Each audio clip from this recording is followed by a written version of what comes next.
Batman vs Superman tinha tudo pra ser o filme da década, né? A expectativa estava lá no alto. Mas quando finalmente saiu, o resultado foi esquisito.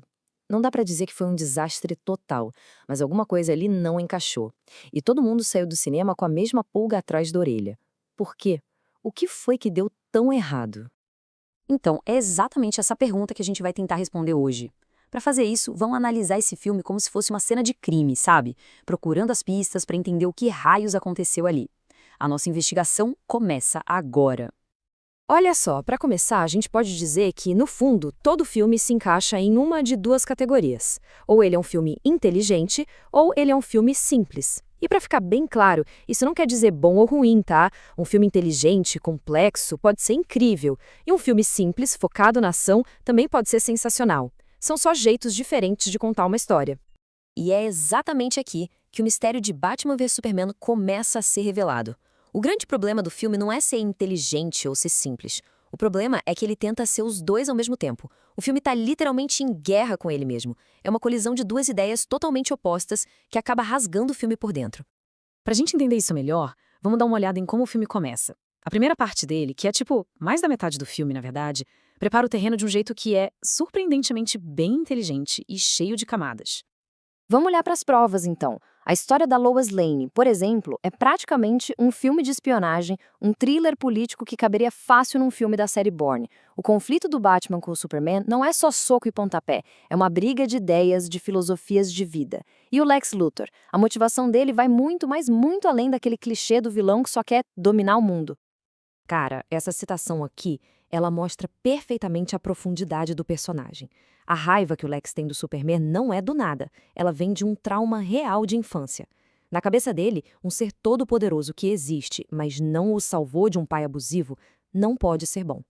Isso é uma motivação super madura, trágica e, sinceramente, muito bem construída. Mas aí, o filme vai andando e, de repente, alguma coisa muda. E muda drasticamente. Todas aquelas tramas complexas, inteligentes, começam a ser resolvidas de um jeito bem mais simples, para não dizer outra coisa. O contraste aqui é absurdo. A Lois Lane, que começou como essa investigadora super competente, vira o quê? A donzela em perigo que precisa ser salva. Todo aquele debate filosófico entre os heróis é jogado pela janela por causa de uma missão de resgate. E o Lex Luthor, com todo aquele trauma complexo, vira uma caricatura, um coringa genérico, só para deixar um gancho pro próximo filme da franquia.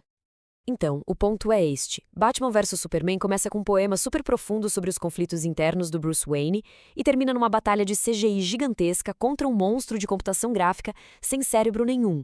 Um lado do filme é inteligente e complexo, o outro é barulhento e simples. E essa distância enorme entre os dois é aí que mora o problema.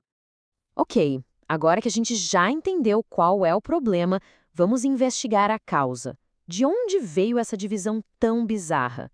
A resposta, por mais estranho que pareça, está escondida nos créditos do filme.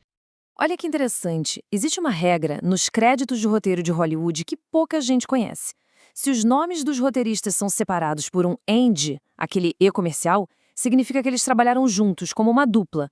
Mas se os nomes são separados pela palavra "e", significa que eles trabalharam no roteiro em momentos diferentes, um depois do outro. Adivinha qual dos dois aparece em Batman vs Superman? Pois é, isso nos leva a esses dois caras.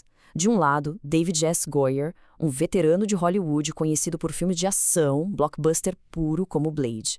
Do outro, Chris Terrio, o cara que ganhou um Oscar por Argo, um filme super elogiado pelos temas inteligentes e personagens complexos. Eles são basicamente o oposto um do outro. O Goyer escreveu a primeira versão do roteiro e o Terrio foi chamado depois para reescrever. Juntando todas as peças, o que provavelmente aconteceu foi o seguinte. O Goyer escreveu um roteiro de ação, bem direto ao ponto. Aí o estúdio, talvez com o pé atrás, trouxe o Terrio para dar uma refinada, deixar o filme mais profundo. O Terrio, que é brilhante, reescreveu toda a primeira metade, aprofundou os personagens, as motivações, mas qual era o problema? O final, a grande batalha de ação já estava decidido, trancado. Ele podia mudar o começo da jornada, mas o destino já estava selado. E, no fim das contas, a pergunta que o filme deixa é essa. O que acontece quando você force uma história inteligente a caber dentro do final simples? Bom, Batman vs Superman é a resposta. Uma espécie de tragédia cinematográfica que nasceu da suposição. E talvez o maior legado do filme seja justamente esse. Fazer a gente pensar em como as grandes histórias são construídas e, às vezes, destruídas pela grande máquina de Hollywood.